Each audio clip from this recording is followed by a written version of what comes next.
네, 안녕하세요. 오늘 여러분과 함께 파헤쳐볼 이야기는 바로 북한의 아주 기묘하고 복잡한 경제 현실, 이른바 유령 화폐에 대한 이야기입니다. 국가가 공식적으로 발행한 돈이 사람들의 신뢰를 완전히 잃어버리고요. 그 빈자리를 달러나 위안화 같은 외국 돈이 차지해버린 세상. 아니, 어떻게 이런 일이 가능할 거야? 그리고 더 신기한 건 이 현상이 어떻게 역설적으로 북한 체제를 무너지지 않게 버텨주고 있는지 그 속사정을 한번 깊숙이 들여다보겠습니다. 자, 이 문장 한번 보세요. 손님이 북한 돈을 꺼내면 장사꾼이 곤혹스러운 표정을 짓는다. 이게 사실 북한 경제의 현실을 그냥 날것 그대로 보여주는 거거든요. 아니, 자기 나라 돈을 냈는데 왜 가게 주인이 곤란해할까요? 바로 이 이상한 질문에서부터 오늘 이야기를 시작해 보려고 합니다. 자, 그럼 이 미스터리를 어떻게 풀어갈 거냐 하면요. 먼저 북한에 왜 두 개의 화폐가 공존하게 됐는지 그 배경부터 살펴볼 거고요. 그러다 사람들이 자기 나라 돈을 믿지 않게 된 결정적인 사건, 그날의 이야기를 짚어볼 겁니다. 그리고 나서는요, 공식 금융이 마비된 곳에서 시장이 어떻게 스스로 금융 시스템을 만들어냈는지, 또 달러가 없으면 살 수 없는 세상은 대체 어떤 모습인지 생생하게 들여다본 후에 이 모든 현상이 만들어낸 기막힌 불평등과 아이러니한 안정에 대해 이야기해 보겠습니다. 네, 첫 번째 이야기, 두 개의 화폐 이야기입니다. 여러분, 돈이라는 게 사실 그냥 종이잖아요. 근데 우리가 이걸 믿고 쓰는 건 국가가 그 가치를 보증해준다는 약속, 일종의 사회적 약속 때문이거든요. 그런데 만약에 그 약속이 산산조각만다면 어떻게 될까요? 돈은 더 이상 경제를 돌게 하는 피가 아니라 혈관을 꽉 막아버리는 혈전 같은 존재가 되어버리는 겁니다. 바로 북한에서 그런 일이 일어난 겁니다. 원래 경제의 혈관에 쌩쌩 돌게 만들어야 할 북한의 원화가 이게 오히려 거래를 방해하는 장애물이 돼버린 거죠. 그럼 어떻게 되겠어요? 몸에 피가 안 도는데 사람들은 살기 위해 다른 피를 찾을 수밖에 없었던 겁니다. 그게 바로 달러나 위안화 같은 외화였던 거죠. 아니, 그러면 도대체 왜, 어떻게 그 믿음이 한순간에 사라져버렸을까요? 시간을 좀 거슬러 올라가 봐야 합니다. 바로 2009년 국가가 국민의 뒤통수를 제대로 친 바로 그날로 말이죠. 이 사건 하나가 모든 걸 바꿔놨습니다. 물론 북한이 화폐 개혁을 한 게 이번이 처음은 아니었어요. 이전에도 몇 번 있었죠. 그런데 2009년의 개혁은 이건 차원이 달랐습니다. 이전 개혁들이 경제를 좀 조정하겠다는 명분이라도 있었다면 2009년은 그냥 대놓고 시장에서 돈 좀 번 사람들, 그 사람들 돈을 뺏겠다는 거나 마찬가지였거든요. 명백한 공격이었죠.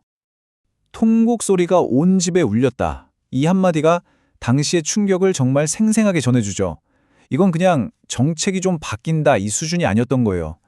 평생을 아끼고 모은 내 전 재산이 하룻밤 사이에 그냥 종이 쪼가리가 되는 걸 눈앞에서 본 겁니다. 이건 사회 전체가 겪은 집단적인 트라우마라고 할 수 있겠죠.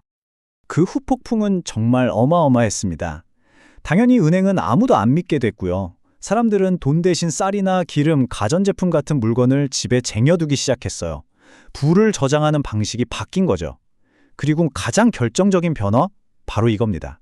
이제 안전한 건 달러나 위안화밖에 없다는 인식이 확 박혀버린 거예요. 생존 방식 자체가 완전히 뒤바뀐 순간이었습니다.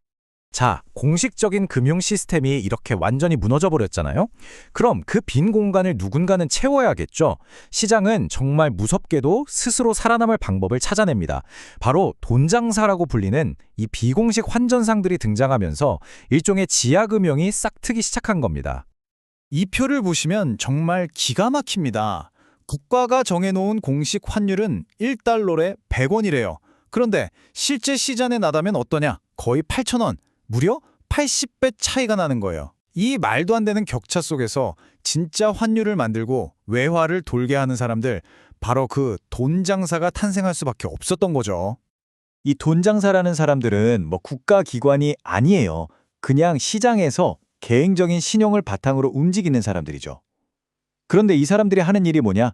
환전해주고 돈 보내주고 심지어는 돈을 빌려주기까지 합니다.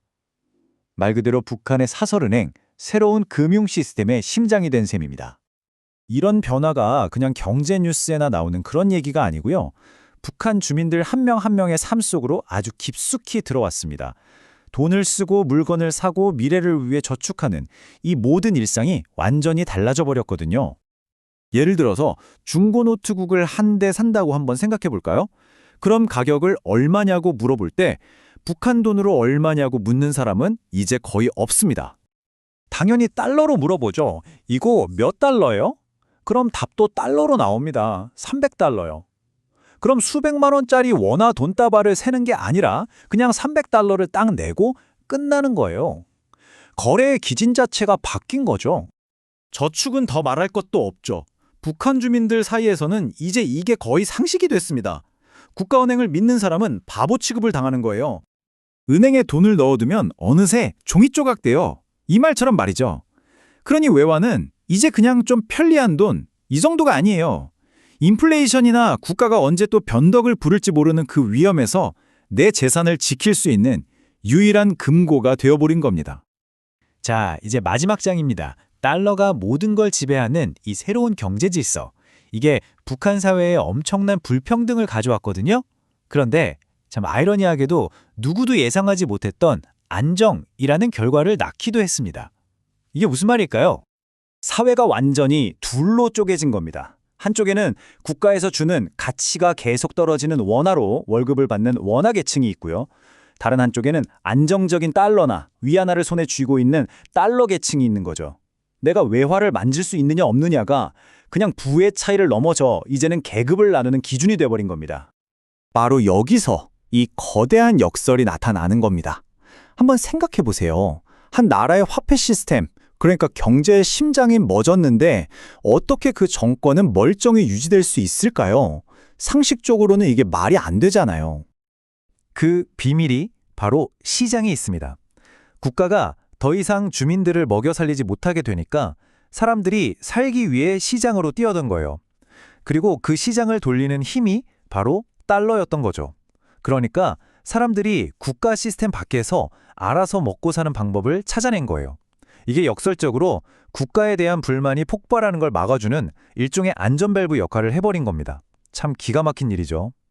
결국 이 한 문장이 지금 북한의 모든 것을 말해줍니다. 북한 원은 종이 조각일 뿐 진짜 돈은 달러와 위안이다. 이제 사람들의 믿음은 국가에서 시장으로, 공식 화폐에서 외국 돈으로 완전히 옮겨가 버린 겁니다.